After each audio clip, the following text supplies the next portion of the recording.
أعوذ بالله من الشيطان الرجيم. پناه وړم الله تعالی شړل شوی شیطان څخه. بسم الله الرحمن الرحيم. د الله په نوم چې ډیر زیات مهربان پوره رحم لرونکی دی. يا أيها الذين آمنوا لا تتخذوا اليهود والنصارى أولياء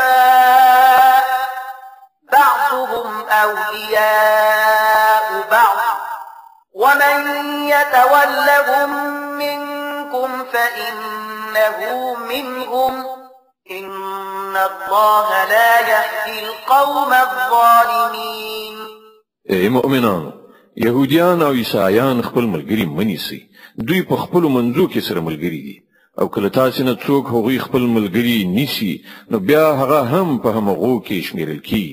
په دې کې شک نشته چې الله ظالمان له خپل لارښوونې څخه بې برخې کوي.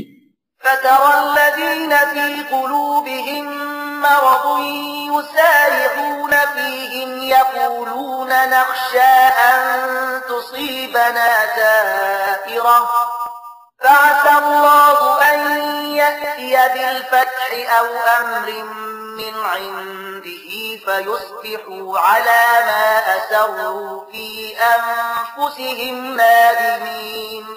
ته ګورې چې د چا په زړونو کې چې د نفاق ناروغي ده هغوی په همغوی کې په منډو تړو اوړي راوړي وایي موږ ویریږو چې چیرې موږ په کوم غم اخته نه شو.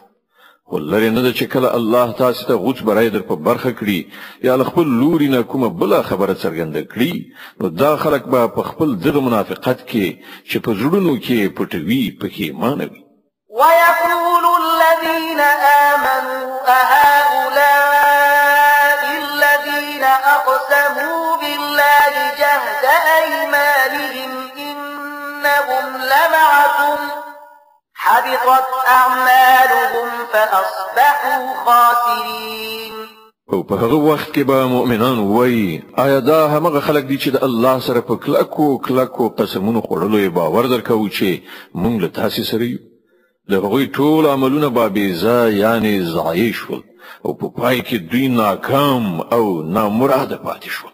يا أيها الذين آمنوا من يرتد منكم عن دينه فسوف يأتي الله بقوم يحبهم ويحبونه أذلة على المؤمنين أعزة على الكافرين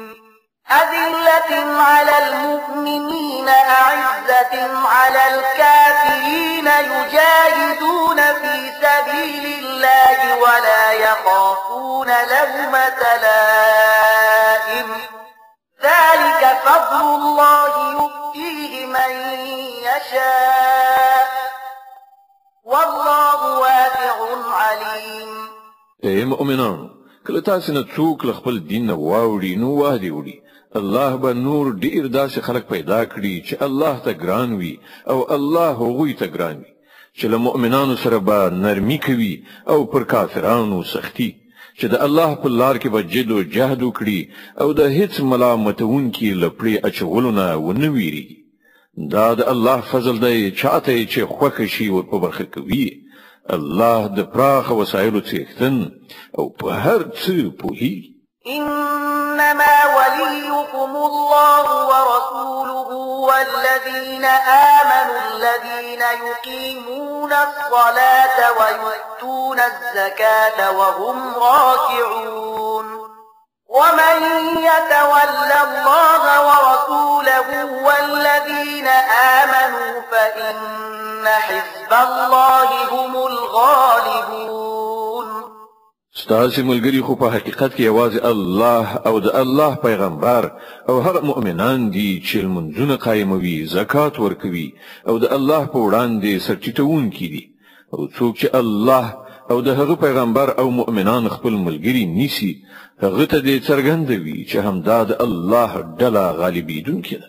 يا أيها الذين آمنوا لا تتخذوا الذين اتخذوا دينكم هزوا ولعبا من الذين أوتوا الكتاب من قبلكم والكفار أولياء واتقوا الله إن كنتم مؤمنين.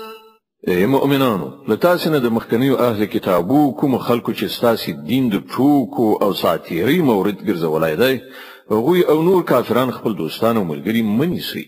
له الله نه ویریږئ که مؤمنان یاست. وإذا ناديتم إلى الصلاة اتخذوها هزوا ولعبا ذلك بأنهم قوم لا يعقلون.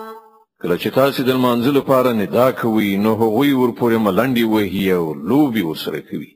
د دې دلیل دا دی چې هغوی پوهه نه لري. قل يا أهل الكتاب هل تنقمون منا إلا أن آمنا بالله وما أنزل إلينا وما أنزل من قبل وأن أكثركم فاسقون. دوی ته وایا ای اهل کتابو، تاسو چې په کومه خبره له موږ سره وران یاست، هغه له دې پرته نور څه دي چې موږ پر الله او د دین په هغه ښوونه ایمان راوړی دی چې موږ ته نازله شوې ده او له موږ نه مخکې هم نازله شوې وه، او له تاسو نه زیاتره خلک فاسقان دي. قل هل أنبئكم بشر من ذلك مثوبة عند الله من لعنه الله وغضب عليه وجعل منهم القردة والخنازير وعبد الطاغوت أولئك شر مكانا وأضل عن سواء السبيل. بیا وایا آیا زه هغه خلک دروغ یم چې د هغو عاقبت د خدای په وړاندې د فاسقانو له عاقبت څخه هم ډیر بد دی؟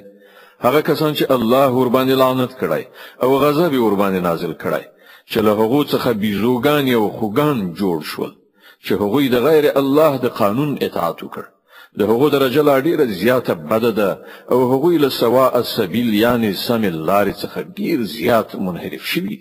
وإذا جاءوكم قالوا آمنا وقد دخلوا بالكفر وهم قد خرجوا به والله أعلم بما كانوا يكتمون. کله چې دوی تاسو ته راځي نو وایي چې موږ ایمان راوړی، حال دا دی چې د کفر سره راغلي وو او له کفر سره بیرته لاړل او الله ښه پوهیږي چې څه دوی په زړونو کې پټ کړي دي. وترى كثيرا منهم يسارعون في الإثم والعدوان وأكلهم السحت لبئس ما كانوا يعملون. ته ګوري چې له هغو څخه زیاتره خلک د ګناه، ظلم او زیاتی په چارو کې په منډو تړو اوړي راوړي او حرام مال خوري. ډېر ناوړه حرکتونه دي چې دوی کوي.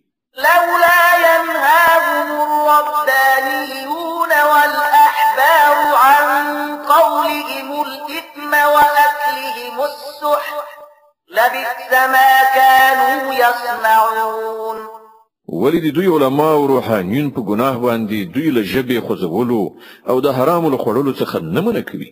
په باوري توګه د ژوند ډیره بده کارنامه ده چې هغوی تیاروي. صدق الله العظيم. الله ستر رښتیا ویونکی دی.